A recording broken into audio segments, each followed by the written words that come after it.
नमस्कार दोस्तों, आपके अपने चैनल स्टडी बाई श्याम सुंदर सर पर बहुत बहुत स्वागत है। तो इस वीडियो में मैं बताने जा रहा हूँ BA part third question paper 2018। जी हाँ, बीए थर्ड ईयर वालों का जो 2018 में पेपर हुआ था एजुकेशन का, उसका पेपर नंबर थर्ड लेकर आया हूँ, जिसमें एजुकेशनल एडमिनिस्ट्रेशन जिसका पूरा नाम है। इस पेपर का पूरा हम क्वेश्चंस को देखेंगे कि कौन कौन से क्वेश्चंस आए थे और इस बार इसी पर आधारित किस तरह के क्वेश्चंस आ सकते हैं। तो जो स्टूडेंट्स बहुत ही ज़्यादा उत्सुक हैं कि किस तरह के क्वेश्चन आए थे, तो मैं अभी बताने वाला हूं, लेकिन इससे पहले मैं आपको बता दूं कि मैंने बहुत सारे पेपर्स को डाला हुआ है, आपके प्रीवियस ईयर पेपर को डाला हुआ है, लेकिन कोई भी यूट्यूब पर यह नहीं बता रहा है कि प्रीवियस ईयर पेपर किस तरह के आए हुए थे, जबकि 2020 में 2021 में आपके एमसीक्यू पैटर्न पर आधारित क्वेश्चंस आए हुए हैं। इसीलिए कोई भी पिछले वर्षों के पेपर कोई भी नहीं करा रहा है, लेकिन मैंने अपने चैनल पर इस तरह के पेपर्स को डाला हुआ है, जिससे आप अनुमान लगा सकते हैं कि आप किस तरह के लिखित पेपर को कर सकते हैं और किस तरह का पेपर आता है। तो चलो बिना समय गवाए पेपर की शुरुआत करते हैं कि कौन कौन से क्वेश्चंस आए थे। तो सबसे पहले हम इसके नोट को देख लेते हैं कि नोट में क्या आता है। तो नोट में खंड आ के अंतर्गत बहुविकल्पीय प्रश्न से किन्हीं 5 प्रश्नों के, खंड बा से लघुत्तरीय प्रश्न से किन्हीं 3 प्रश्नों के एवं खंड सा से दीर्घ व विस्तृत लघुत्तरीय प्रश्नों से किन्हीं 2 प्रश्नों के उत्तर देना अनिवार्य हो जाता है। यह अब की बार भी यही पैटर्न आएगा, जितने भी लिखित पेपर हो रहे हैं इसी के आधार पर पेपर आएगा। तो आइए जानते हैं खंड आ से संबंधित कौन कौन से क्वेश्चंस आए थे। तो सबसे पहला क्वेश्चन था एडमिनिस्ट्रेशन शब्द की उत्पत्ति हुई है। तो एडमिनिस्ट्रेशन शब्द की उत्पत्ति हुई है आपके माइजर शब्द से। नेक्स्ट क्वेश्चन था बी सीयर्स ने शिक्षा की प्रशासनिक प्रक्रिया में कितने आवश्यक तत्व बताए हैं। तो बी सीयर्स ने शिक्षा की प्रशासनिक प्रक्रिया के लिए 5 तत्व बताए हैं।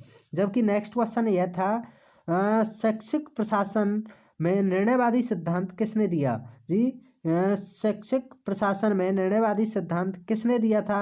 ब्रिग्स, ग्रिफिथ्स, जस्टमैन या फिर रसेल। यह आपको कमेंट में बताना है कि इसका आंसर क्या होगा। जबकि नेक्स्ट क्वेश्चन यह था भारत में 3 विश्वविद्यालय खोलने का सुझाव किसने दिया था। तो आइए जानते हैं भारत में 3 विश्वविद्यालय खोलने का जो सुझाव दिया था वो आपके मैकाले ने दिया था। जी हाँ, ऑप्शन नंबर ए से ही हो जाएगा, मैकाले ने यह सुझाव दिया था। आइए जानते हैं क्वेश्चन नंबर 5। क्वेश्चन नंबर 5 में है यूजीसी का पूरा नाम क्या होता है। तो यूजीसी की फुल फॉर्म होती है आपकी यूनिवर्सिटी ग्रांट कमीशन। तो ऑप्शन नंबर बी बिल्कुल राइट होगा। आइए जानते हैं क्वेश्चन नंबर 6। एनसीईआरटी की स्थापना कब हुई। जी हाँ, एनसीईआरटी की स्थापना 1961 ईस्वी में हुई थी। नेक्स्ट क्वेश्चन है विश्वविद्यालय शिक्षा आयोग के अध्यक्ष कौन थे। विश्वविद्यालय शिक्षा आयोग के अध्यक्ष कौन थे। तो इनके अध्यक्ष थे श्री राधाकृष्णन। नेक्स्ट क्वेश्चन है राज्य के विश्वविद्यालय का कुलपति कौन होता है। राज्य के जितने भी विश्वविद्यालय होते हैं उसका कुलपति कौन होता है। तो इसका कुलपति होता है राज्यपाल। नेक्स्ट है फेडरल यूनिवर्सिटी है। फेडरल किस तरह की यूनिवर्सिटी है, एकात्मक है, संबंधात्मक है या संघात्मक है या फिर महाविद्यालय है। तो यह आपकी संघात्मक यूनिवर्सिटी होती है। नेक्स्ट क्वेश्चन है एवं बहुविकल्पीय का लास्ट क्वेश्चन है 1902 में नियुक्त किए जाने वाला विश्वविद्यालय आयोग कौन सा था। जी हाँ, 1902 में नियुक्त किए जाने वाला विश्वविद्यालय आपका भारतीय विश्वविद्यालय था।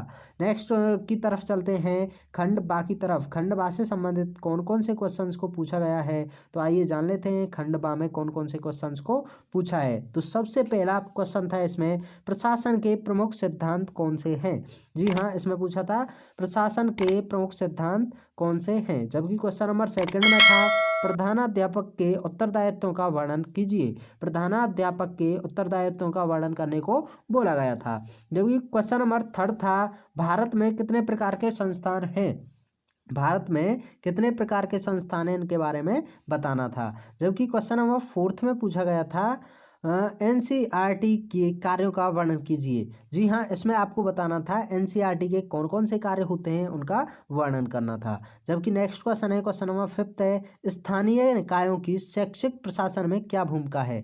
स्थानीय निकायों की शैक्षिक प्रशासन में क्या भूमिका है, इसके बारे में बताना था। जबकि नेक्स्ट क्वेश्चन था, उच्च शिक्षा में वित्त व्यवस्था पर एक लेख लिखिए। जी हाँ, उच्च शिक्षा में वित्त व्यवस्था पर एक लेख लिखने को बोला गया था। जबकि क्वेश्चन नंबर 7 था, सहायता अनुदान प्रणाली की विभिन्न विधियां क्या हैं। जी हाँ, सहायता अनुदान प्रणाली की विभिन्न विधियां क्या कौन कौन सी हैं, इसके बारे में बताना था। जबकि क्वेश्चन नंबर 8 था, केंद्र सरकार द्वारा राज्य सरकार के सहयोग से किए जाने वाले कार्य कौन कौन से हैं, उनके बारे में बताना था। जबकि क्वेश्चन नंबर नेक्स्ट है, राज्य स्तर पर शिक्षा का क्या ढांचा है। जी हाँ, राज्य स्तर पर शिक्षा का क्या ढांचा है, इसके बारे में बताना था। जबकि क्वेश्चन नंबर 10 है, शिक्षा में स्वायत्तता क्या है। जी हाँ, शिक्षा में स्वायत्तता क्या होती है, इसके बारे में बताना था। जबकि नेक्स्ट चलते हैं खंड सा की तरफ। खंड सा से संबंधित कौन कौन से क्वेश्चंस को पूछा गया है, आइए जान लेते हैं। खंड सा में आपसे क्वेश्चन पूछे गए हैं। सबसे पहला क्वेश्चन है इसमें, प्रशासन से आप क्या समझते हैं। जी हाँ, प्रशासन से आप क्या समझते हैं, शिक्षा में प्रशासन की क्या आवश्यकता होती है। जबकि नेक्स्ट क्वेश्चन था, शिक्षक का व्यक्तित्व वह धुरी है जिस पर शिक्षा व्यवस्था घूमती है। इस कथन के परिप्रेक्ष्य में शिक्षक के गुणों का वर्णन कीजिए। जबकि नेक्स्ट क्वेश्चन था, विश्वविद्यालय की प्रशासनिक संरचना का वर्णन कीजिए।